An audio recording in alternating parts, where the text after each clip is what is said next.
Regarde ailleurs. Ailleurs, c'est très loin. Mais c'est tout près. Là-bas, un troupeau de moutons. L'un des moutons quitte le troupeau de moutons. Il part sur les chemins, il est tout content. Oh oh, le mouton court. Je suis de très bonne humeur. Du coup, je te propose quelque chose. Si tu me dis 3 vérités, je te laisse partir. 3 vérités? Ça y est. Oui, moi, je t'écoute. Haridel, première vérité. Si j'avais su que tu étais sur ce chemin, j'en aurais pris un autre. Dans le désert, le vent qui souffle révèle parfois des trésors cachés là depuis la nuit des temps. Des squelettes de dinosaures. Imaginez ce désert à perte de vue.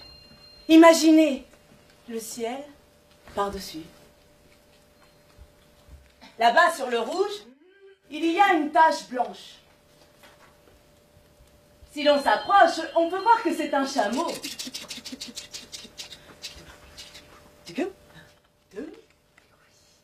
Il se retrouve nez à nez avec un monstre terrible.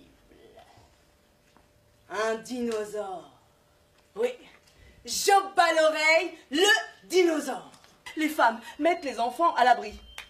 Le chien creuse sa tombe, l'oiseau moula se cloue le bec. Les poules piétinent leurs œufs, les serpents se mordent la queue et les chameaux.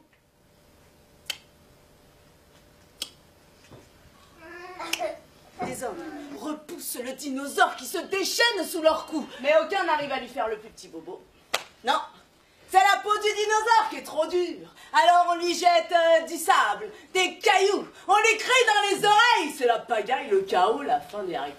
Le vieil homme, calme, sa lance à la main, se prépare à viser le trou de la plus petite oreille. C'est elle! C'est celle-là!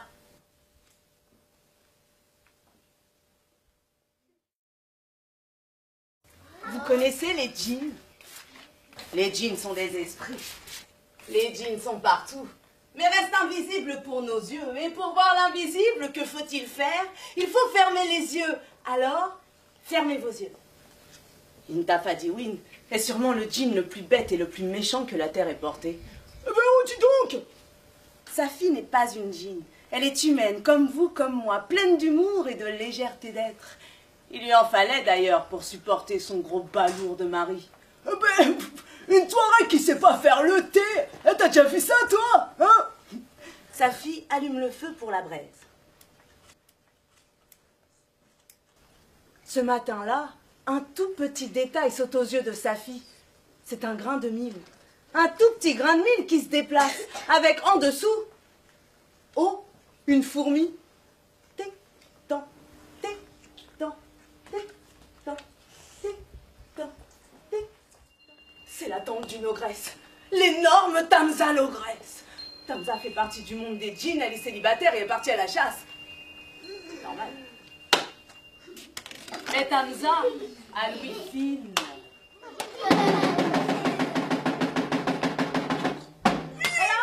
Son tambour et son sang n'a fait qu'un tour. Bientôt, on entend les pas de l'ogresse résonner près de la tente. Des enfants. Ah, c'est excellent ça, 10 enfants. À partir de maintenant, tu seras mon cuisinier. Va chercher ta famille. Alors Safi, sans se faire voir, installe l'un de ses enfants dans le trou et cuisine un peu de viande qu'elle avait cachée dans le trou. Le surlendemain, l'ogresse revient encore bredouille. Il t'a pas dit oui. Ah non. Le dinosaure met sa tête dans le trou.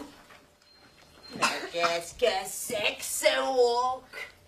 Mais ça veut dire qu'il ne fera qu'une seule bouchée de moi. Moi? Oui. La grosse Tamza? Oui. Ah.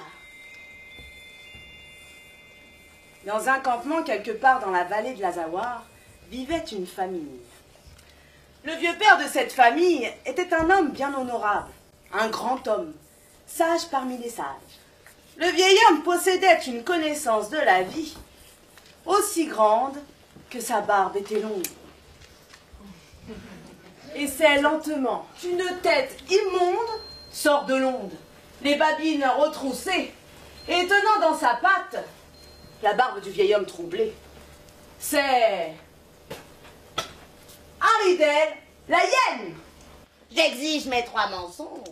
Et je ne te lâcherai que si tu promets sur le champ 3 mensonges. Bientôt la hyène arrive, fière et prétentieuse, sur un beau chameau blanc.